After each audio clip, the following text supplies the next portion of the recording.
मैं अमर हूं, अमर, और मुझे कोई नहीं मार सकता।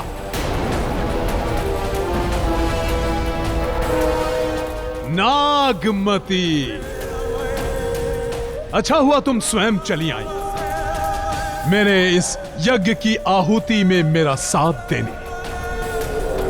अब तुम तीनों की बलि मैं एक साथ दूंगा, एक साथ। सुरक्षा प्रतीक चिन्ह का उपयोग सिर्फ एक ही बार हो सकता है और यही वो अंतिम मौका है। राजन, ज्योतिषाचार्य ने कहा था कि इस बालक के जीवन पे संकट आएगा तो ये प्रतीक चिन्ह इसकी रक्षा करेगा।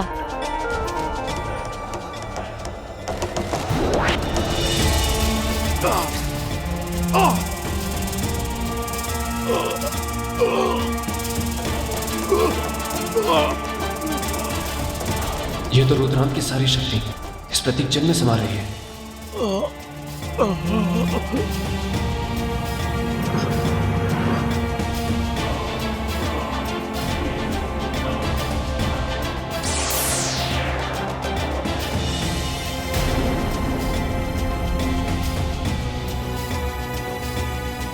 रुद्रांत इस संसार में कोई भी अमर नहीं, सबकी मृत्यु निश्चित है।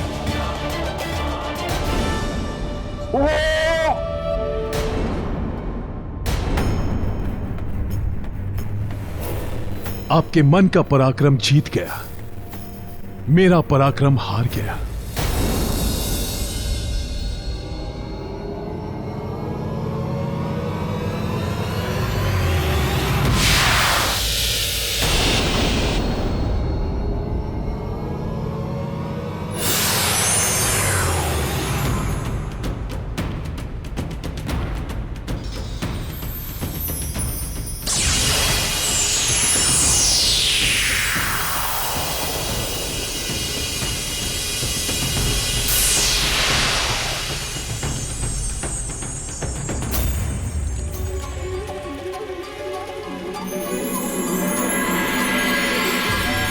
ओह, राजा भोज ने तो पराक्रम की पहली परीक्षा पार कर ली।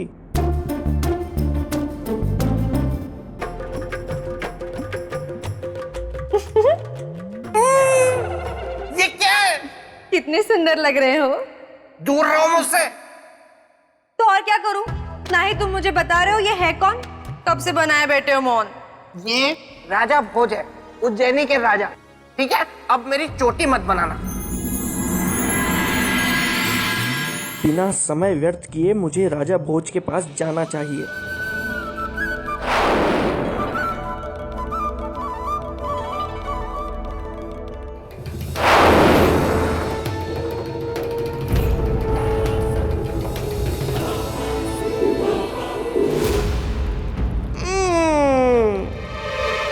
राजन, आप फिर से यहाँ इसी गुफा में आ गए। इस संसार में इतनी सुंदर सुंदर अद्भुत जगह हैं, आप वहां भी जा सकते थे, लेकिन नहीं, आपको यहीं आना था, इसी गुफा में, ये पेड़ पौधे पत्तियां फूल और इस कबूतर को देखने। आप एक नन्हे बच्चे की तरह हैं और मेरे मित्र का सिंहासन एक खिलौना है। नहीं बेताल, यह सिंहासन मेरे लिए खिलौना नहीं है, बल्कि मेरी प्रजा के हित के लिए मेरा एकमात्र लक्ष्य है।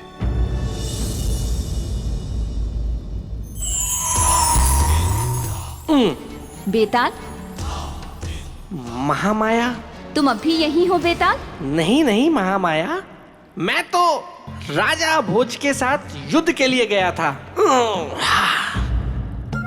और रुद्रांत से युद्ध में मैंने राजा भोज की बहुत सहायता की। बहुत अच्छा किया बेताल। अब एक और अच्छा कार्य करो, बोलिए। यहाँ से प्रेत भूमि लौट जाओ। मैं कुछ नहीं बोलूंगा इसके बाद। ठीक है, तुम एक भी शब्द नहीं बोलोगे बेताल।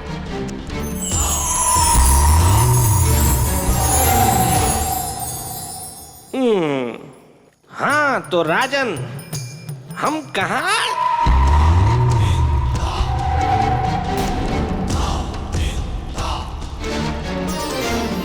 तो बताइए राजन, कौन सी बड़ी है, तन की शक्ति या मन की शक्ति?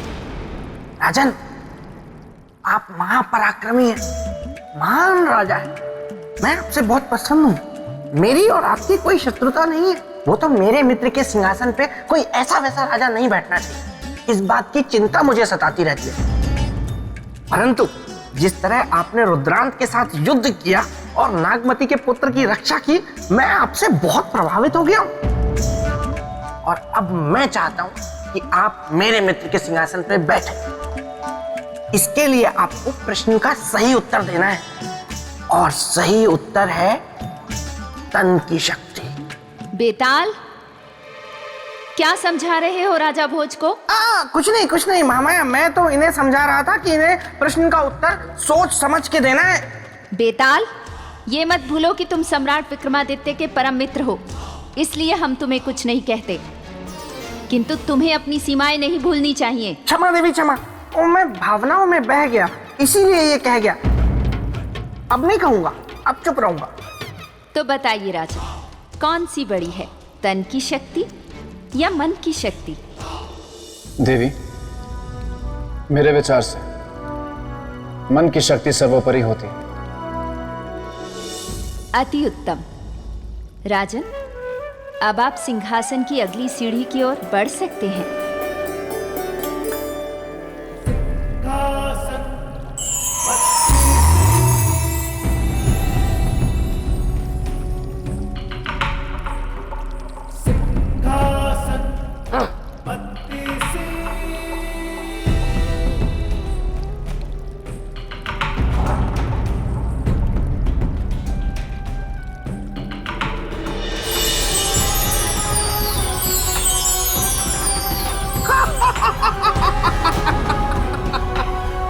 राजन, अब समझ में आया कि मेरे मित्र के सिंहासन तक पहुंचना इतना आसान नहीं है।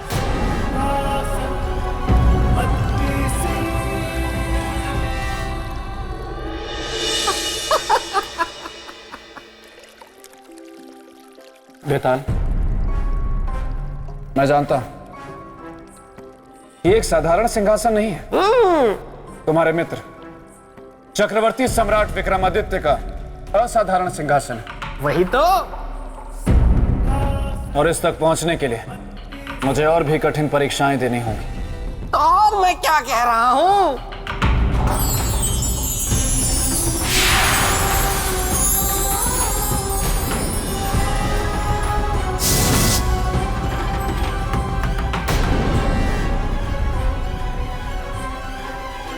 मैं सिंहासन में त्याग की प्रतीक रक्त मंजरी हूं। प्रणाम देवी। राजा भोज का आपको प्रणाम। आपको सिंहासन की तरफ बढ़ने से पहले चक्रवर्ती सम्राट विक्रमादित्य के त्याग के बारे में जानना होगा। अवश्य देवी।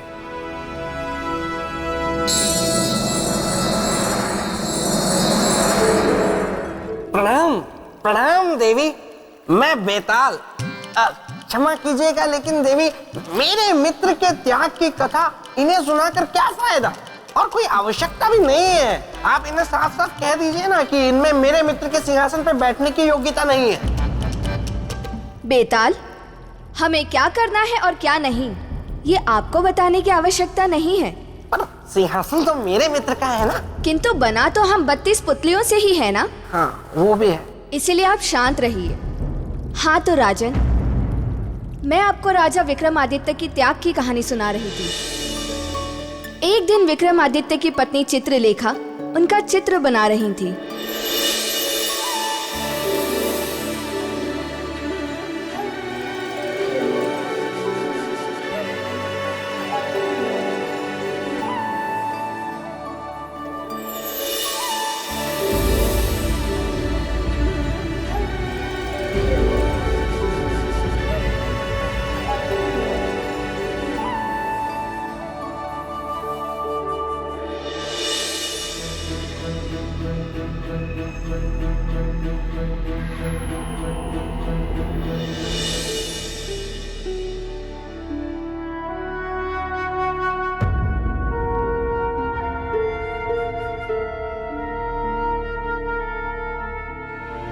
महाराज,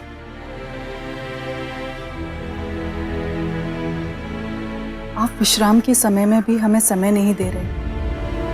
क्या आप नहीं चाहते कि हम आपका यादगार एक और अमर चित्र बनाएं? महारानी चित्रलेखा, ये आप क्या कह रही हैं? हम आपको समय नहीं दे रहे। हम तो पिछले एक पहर से आपके सामने ही हैं। हाँ, पर आपका मन तो यहाँ नहीं है।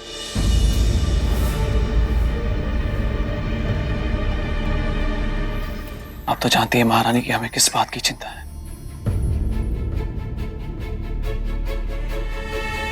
कहीं हमारी प्रजा को कोई नुकसान ना हो जाए। और महाराज, आपकी प्रजा सुखी है।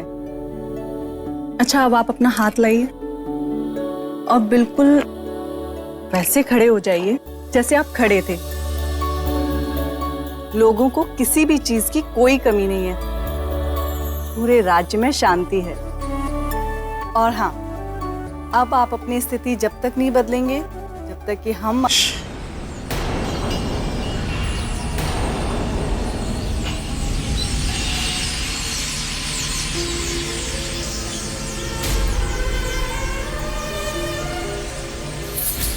क्या हुआ महाराज? शांत महारानी, शांत।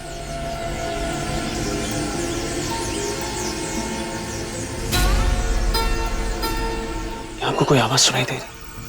नहीं तो महाराज, हमें तो कुछ सुनाई नहीं दे रहा।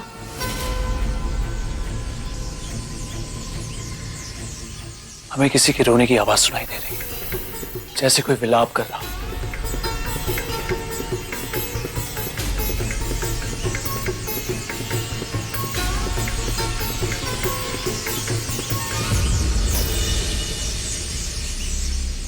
कोई तो दुख में है महारानी। पक्षियों के विलाप का स्वर है, उनके रोने की आवाज।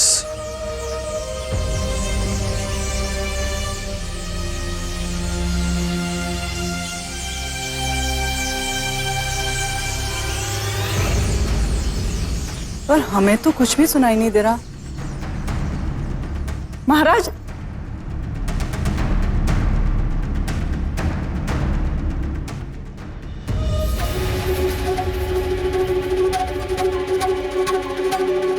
महाराज, महाराज! देखा राजन, इसे कहते हैं राजा, जो अपनी प्रजा की चिंता में किसी के रोकने से ना रुके। देवी, अगर आपकी आज्ञा हो तो आगे की कहानी मैं सुनाऊं? धन्यवाद। बेताल, आपका स्वभाव अब तक नहीं बदला। पहले भी आप उत्पात मचाते थे और अब भी। अच्छा, नहीं देवी, मैं तो प्रार्थना कर रहा हूँ। मेरे मित्र की कथा है ना, इसीलिए। ठीक है बेताल, सुनाओ। तो राजन, हुआ यूं कि एक बार जब मेरे मित्र विक्रमादित्य छोटे थे तो उन्होंने देखा कि उनके घर में एक बिल्ली दूध पी रही थी और पूरा पतीला चाट गई। बेताल! क्षमा देवी, क्षमा, मैं भावनाओं में बह गया, इसलिए ये कह गया। तो राजन, हुआ यूं कि मेरे मित्र सम्राट विक्रमादित्य उस क्रंदन के स्वर का पीछा करते करते उस दिशा में बढ़ते गए और जाते जाते जा पहुंचे उस वृक्ष के पास।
हे पक्षी, हमारे राज्य में किसी भी वस्तु की कमी नहीं है। सारे सुख और सुविधाएं, प्रजा से लेकर पशु पक्षी तक सभी सुखी और संतुष्ट हैं। फिर आपके दर्द का कारण क्या है?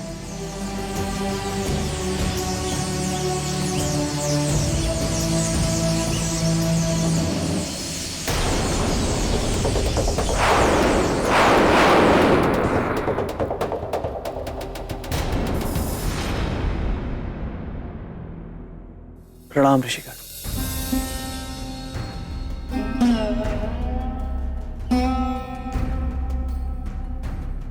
ऋषिगण, आप लोग पक्षी के रूप में और आपकी आंखों में आंसू और स्वर में दर्द का कारण क्या है?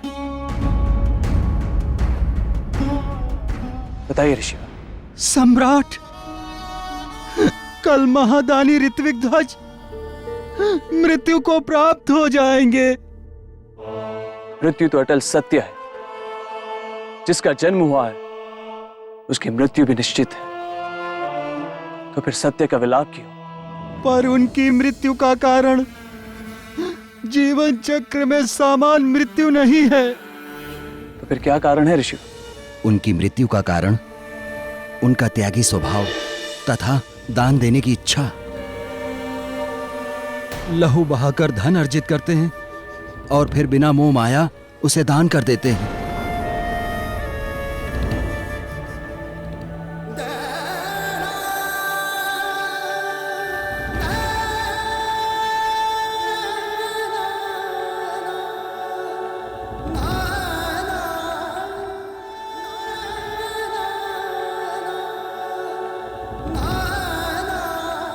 ऐसे त्यागी दानवीर की कल मृत्यु हो जाएगी, उसी का दुख है। किंतु ऋषि, इतने कष्ट सहकर अर्जित किए हुए धन को ऋत्विक ध्वज दान क्यों कर देते हैं? उनके इस त्याग का कारण क्या है? चक्रवर्ती सम्राट, सच्चा दान वो होता है जो कष्ट सहकर और परिश्रम से प्राप्त हुए धन को किया जाता है। रखे हुए धन का दान सही अर्थों में दान नहीं होता। ऐसे सर्वश्रेष्ठ त्यागी के हाथों दान लेने का सौभाग्य कल के बाद सदा सदा के लिए छिन जाएगा।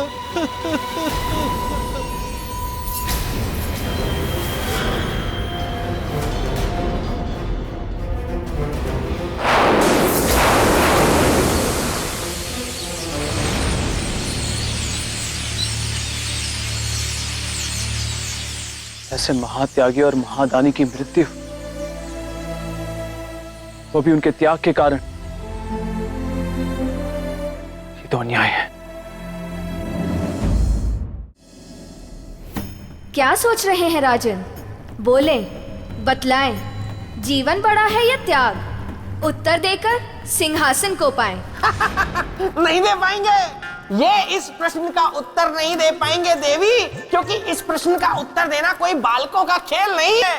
राजन, आप तो हार मान लीजिए और यहाँ से लौट जाइए। शांत रहो बेताल। लेकिन देवी, मैं बेताल देवी नहीं।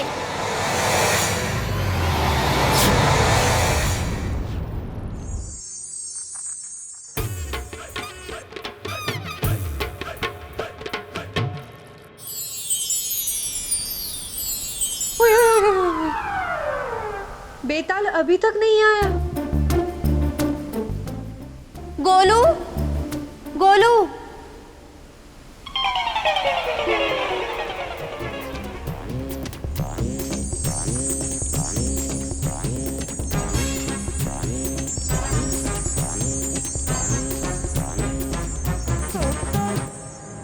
क्या सोच रहे हैं राजन? बतलाएं, जीवन बड़ा है या त्याग? जीवन बड़ा है देवी। जीवन है तभी त्याग। पाने का प्रयास है, खोने का दुख है। जीवन नहीं तो कुछ भी नहीं। जीवन के कारण ही मनुष्य निस्वार्थ त्याग करता है, इसीलिए जीवन ही बड़ा है।